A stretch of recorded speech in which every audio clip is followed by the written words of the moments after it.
եթերում աշխատանքն է շարունակում ազատ լուրերը տաղավարում Այդա Կիրակոսյանն է, բարև ձեզ։ Այսօր Երևանում տեղի ունեցավ ժողովրդական արտիստ աշխարհահռչակ երաժիշտ Ջիվան Գասպարյանի վերջին հրաժեշտի արարողությունը։ Մեծանուն երաժիշտին Արամ Խաչատրյան համերգասրահում հրաժեշտ տվեցին մշակութային եւ քաղաքական գործիչներ, Ջիվան Գասպարյանի ընկերներն ու հարազատները, նրա երգարվեստը գնահատող բազմաթիվ քաղաքացիներ։ Ջիվան Գասպարյանի մարմինն ամփոփվեց Կոմիտասի անվան Պանթեոնում։ Շատ կարևոր գույն պակասեց քաղաքից, բայց տվյալ դեպքում մի շատ կարևոր գույն պակասեց հայությունից։ Մենք ունեցել ենք բազմաթիվ հայլուն դուդուկահարներ, ես հիմա չթվարկեմ, որտեղ կարող եմ մեկի անունը չտամ, հետո պատասխան։ Նրանք բոլորը սիրված եւ ճանաչված էին Հայաստանում։ Ջիվանը առաջինն էր, որ դուդուկը ճանաչեցրեց համայն աշխարհին։ Եվ դուդուկի շնորհիվ ճանաչեցին հայի եւս մեկ որակը։ Տարբեր ժողովուրդներ ունեն դուդուկ, բայց հայկական դուդուկը հնչում է այլ կերպ։ Եվ Ջիվանը այն բացառիկներից էր, որ դուդուկը իր շարունակությունն էր, ինքը դուդուկի շարունակությունն էր, ձուլվածք էր։ Հուլիսի 23-ին ժամը 23-ի սահմաններում Հայաստանի զինված ուժերի հակաօդային պաշտպանության ստորաբաժանումները համապատասխան գործողություններով կասեցրել են հայ-ադրբեջանական սահմանի հարավ-արևմտյան ուղղությամբ ԱԹՍ-ով Հայաստանի օդային տարածք մուտք գործելու փորձը։ Հուլիսի 24-ի գիշերը եւ առավոտյան ժամը 9-ի դրությամբ իրադրությունը հայ-ադրբեջանական սահմանին բոլոր ուղղություններով հարաբերականորեն կայուն է։ Հուլիսի 23-ին ժամը 17-ի սահմաններում Գեղարքունիքի մարզի Կութ համայնքի վարչական տարածքում տեղակայված զորամասերից մեկի պահպանության տակ գտնվող մարտական հենակետում հերթապահություն իրականացնելիս հակառակորդի հետ փոխհրաձգության հետևանքով հրազենային մարմնական վնասվածքներ են ստացել պարտադիր ժամկետային զինծառայող Արման Գուրգենի Աթասյանը, պայմանագրային զինծառայողներ Լեռնիկ Հենրիկի Նավոյանը եւ Յուրիկ Աշոտի Օհանյանը։ Վերջիններս տեղափոխվել են Գեղարքունիքի կայազորային հոսպիտալ։ Արման Աթասյանի վիճակը գնահատվել է ծայրահեղ ծանր, դեպքի առթիվ հարուցվել է քրեական գործ։ Իրանը կոչ է անում շտապ վերականգնել խաղաղությունը հարավային Կովկասում, այս մասին հայտարարել է Իրանի ԱԳՆ պաշտոնական ներկայացուցիչ Սաիդ Խաթիբզադեն, անդրադառնալով վերջին շրջանում հայ-ադրբեջանական սահմանին լարվածության աճին։ Նա ափսոսանք է հայտնել երկու կողմերի զինծառայողների զոհվելու եւ վիրավորվելու կապակցությամբ, ընդգծել Հայաստանի ու Ադրբեջանի զսպվածության եւ երկու երկրների միջև սահմանային վեճերի կարգավորման անհրաժեշտությունը։ Խաթիբզադեն նաեւ հայտնել է Իրանի պատրաստակամությունը հարավային Կովկասում կայուն խաղաղության հասնելու հարցում։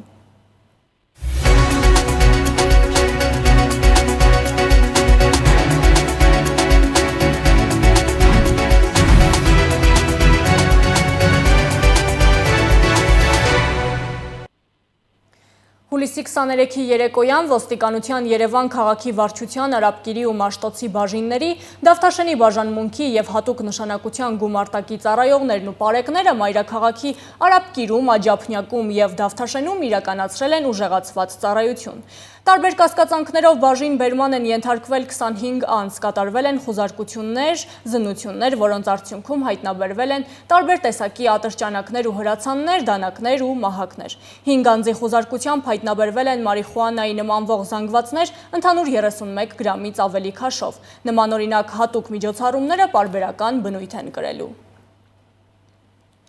Անդրանիկի փողոցի թիվ 95 շենքի երկրորդ հարկի բնակիչները բողոք են ներկայացրել քաղաքապետարան այն բանից հետո, երբ առաջին հարկի նոր հարևանը որոշել է կտրել ծառերն ու տեղում քարեշինություն սարքել։ Իսկ թե ինչ եղավ դրանից հետո, դիտեք տեսանյութում։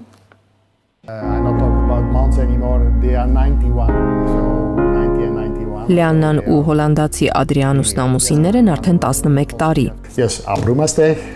այնտեղ աշխատանք։ Անդրանիկի փողոցի 95 շենքի նրանց բնակարանն ընտանիքի ամենասիրելի անկյունն էր, երկրորդ հարկի պատուհաններից ծառապատ կանաչ գոտի էր։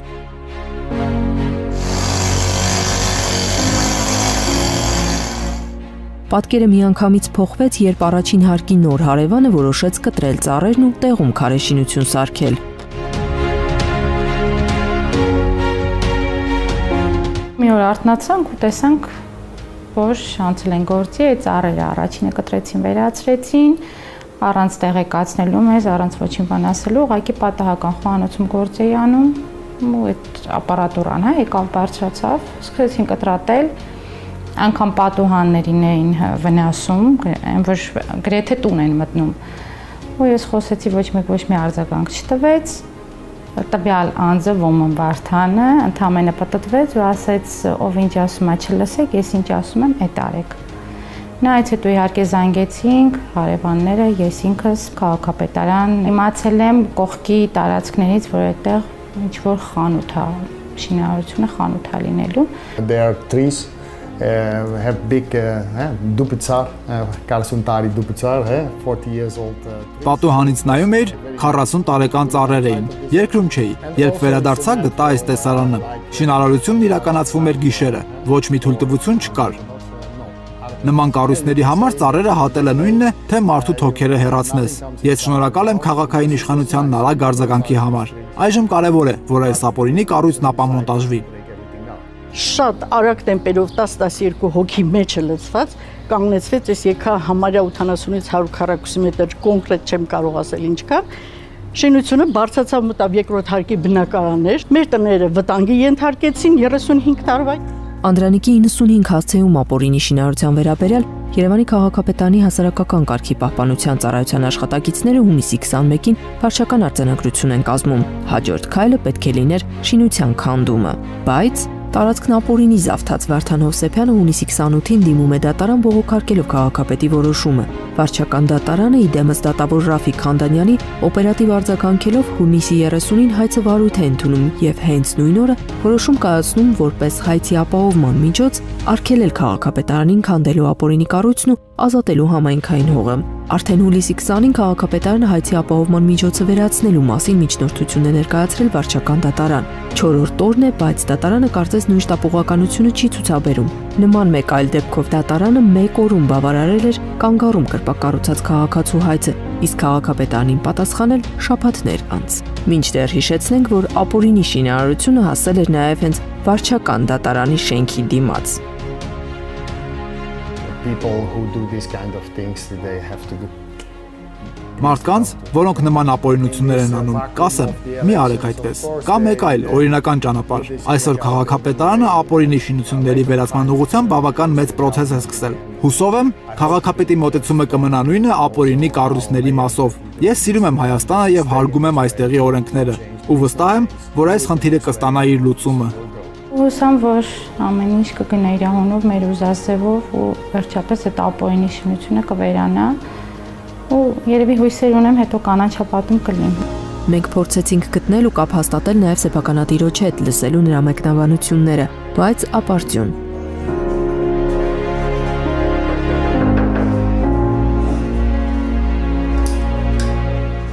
Մասնագիտությամբ ճարտարապետ Ադրիանուսն ասում է, Հոլանդիայում էլ է ժամանակին եղել նման խնդիր, բայց միայն բոլոր ապօրինի կառույցները քանդելով, տուգանքները բարձրացնելով եւ անգամ քանդման աշխատանքների համար օրինազանցներից փոխհատուցում պահանջելով է հնարավոր եղել վերջ դնել երևույթին։ Իսկ Անդրանիկի 95 շենքի բնակիչներն առայժմ սպասում են դատարանի որոշմանը, որին անմիջապես կհաջորդեն քաղաքապետարանի գործողությունները։ Հանրային լրագրության ակումբը մեդիագրագիտություն ուսուցանող ամերիկյան հեքիաթների հեղինակային իրավունքներ է ձեռք բերել, թարգմանել և հրատարակել հայերենով։ Գրքերը ուղեցույց են նաև մեծահասակների համար կողմնորոշվելու օրորի փոխվող մեդիատիրույթում։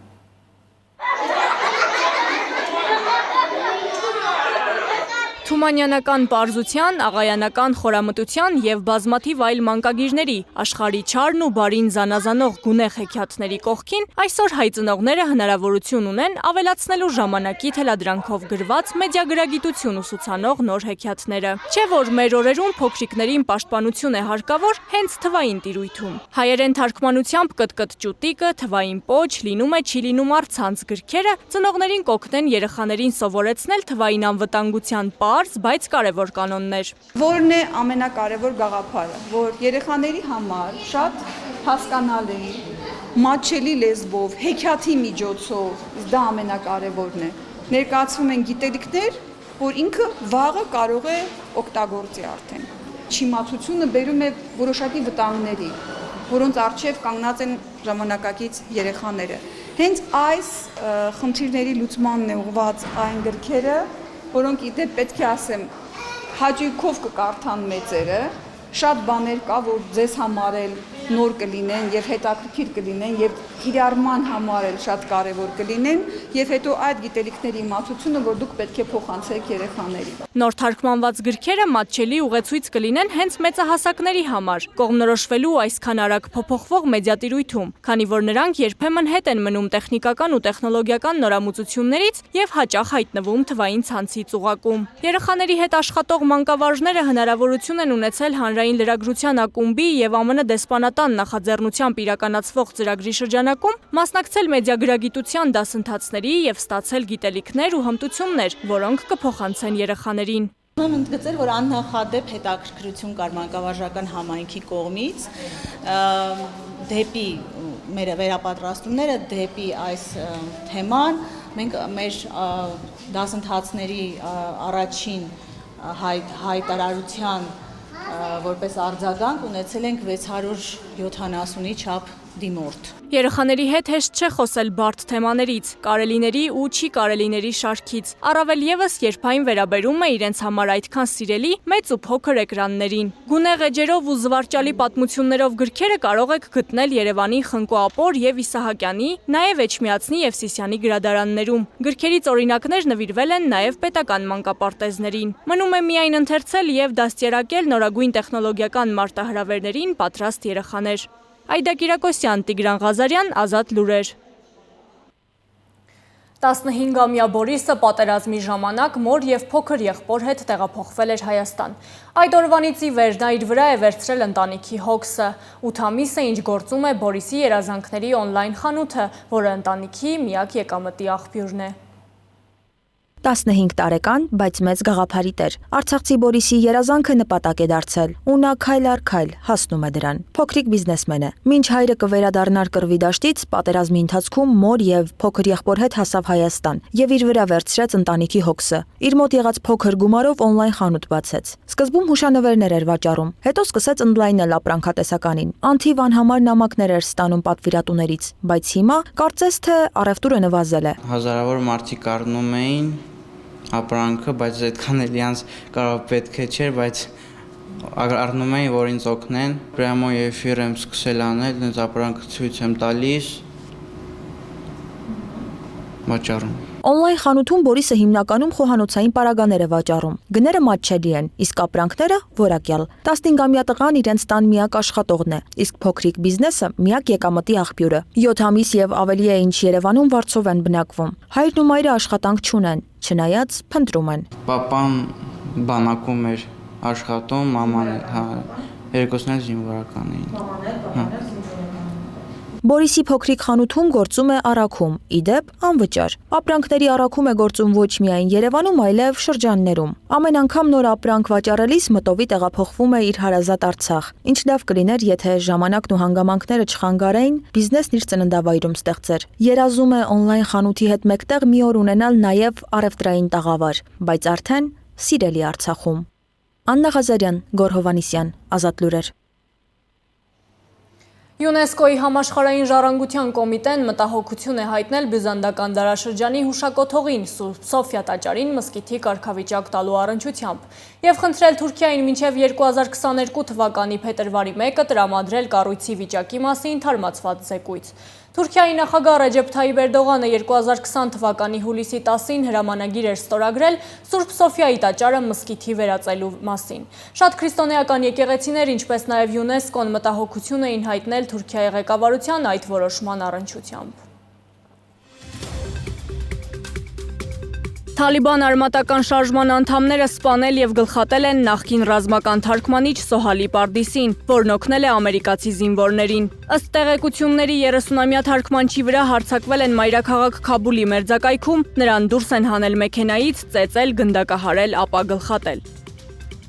Իրավիճակն Աֆղանստանում սրվել է ՆԱՏՕ-ի զորքերի դուրսբերումից հետո։ Հուլիսի 22-ին թալիբները հայտարարել են, որ իրենք վերահսկում են Աֆղանստանի սահմանների 90%-ը։ Աֆղանստանի իշխանությունները հերքում են դա։ Աֆղանստանում տեղի ունեցած իրադարձությունների ֆոնին հարևան երկրները սկսել են պատրաստվել ռազմական եւ հումանիտար բնույթի հետևանքներին։ Տաջիկստանն անցկացրել է իր պատմության մեջ ամենամեծ ռազմական զորավարժությունները։ Հաջորդ շաբաթ Ուզբեկստանի եւ Ռուսաստանի Դաշնության զինվորականները զորավարժություններ կանցկացնեն Աֆղանստանի հետ սահմանի մոտ։ ԱՄՆ-ն եւ Եվրոպայի պետությունները մինչև Աֆղանստանում վերջնական քաղաքական կարգավորման հասնելը հակամարտության կողմերին կոչ են անում համաձայնության գալ երկրում մշտական եւ համապարփակ հրադադարի շուրջ։ ԱՄՆ-ն, Եմեն եւ ՆԱՏՕ-ն կոչ են արել նվազեցնել բռնությունը եւ պաշտպանել խաղաղ բնակիչներին, միևնույն ժամանակ հարգելով միջազգային մարդասիրական իրավունքով նախատեսված պարտավորությունները, ապահովել օտարերկրյա դեսպանությունների եւ այլ դիվանագիտական առաքելությունների, լրատվամիջոցների ներկայացուցիչների անվտանգությունը եւ դադարեցնել Թալիբան արմատական շարժման հարձակումը։ Ուկրաինայում ուժի մեջ է մտել Հյուսիսատլանտյան դաշինքի կազմում Ուկրաինայի ինտեգրումը խորացնելու հրատապ միջոցառումների մասին ազգային անվտանգության եւ պաշտպանության խորհրդի հունիսի 4-ի որոշումը, որը ստորագրել է երկրի նախագահ Վլադիմիր Զելենսկին։ Մասնավորապես խոսքը Ուկրաինան ՆԱՏՕ-ի անդամակցությանը նախապատրաստելու մասին է, քանի որ երկրի համար սա գերկարևոր պետական խնդիր է։ Կիևը մտադիր է ձեռնարկել բոլոր անհրաժեշտ միջոցները դաշինքի լիիրավ անդամ դառնալու համար։ Այժմ ուկրաինացի նախարարներն ու պաշտոնատար անձինք պետք է 2 ամսվա ընթացքում Ուկրաինա-ՆԱՏՕ հանձնաժողովի հովանու ներքո վերլուծեն ամենամյա ազգային ծրագրերի իրականացման վիճակը եւ վերլուծության արդյունքների հիման վրա համապատասխան միջոցներ ձեռնարկեն դրանց արդյունավետությունը բարձրացնելու համար։ ԱՄՆ Կոլորադո նահանգում ժանտախտի առկայության մասին նախազգուշացումից հետո 10-ամյա երեխա է մահացել հիվանդության հարուցած բարդություններից։ Հիշեցնենք, որ նահանգի 6 շրջանում կենդանիների մոտ ժանտախտի դեպքեր են հաստատվել։ Վերջին անգամ նահանգում ժանտախտի հետևանքով մահեր գրանցվել 2015 թվականին։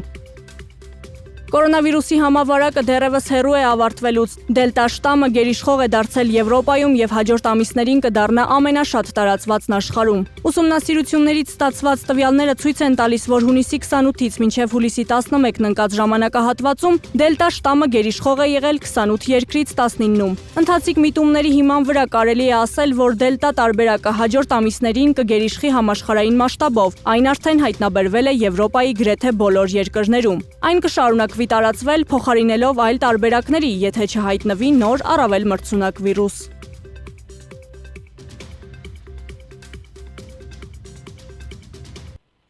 Հնդկաստանը սեպտեմբերից մտադիր է սկսել կորոնավիրուսի դեմ նաև երեխաների պատվաստումը։ Այս պահին երկրում պատվաստվելու իրավունք ունեն միայն 18 տարին լրացած քաղաքացիները։ Այժմ ներկայացնենք կորոնավիճակը Հայաստանում։ Հուլիսի 24-ի ժամը 11-ի դրությամբ հաստատվել է կորոնավիրուսային հիվանդության ընդհանուր 228,632 դեպք, որոնցից 218,958-ն առողջացած, 4,584-ը մահվան ելքով։ Կորոնավիրուսային հիվանդությամբ այս պահին փաստացի բուժում է ստանում 3,975 պացիենտ։ Այս ժամի համար այսքանը, ծանոթացեք եղանակի տեսությանը, մենք կհանդիպենք ժամը 17-ին առայժմ։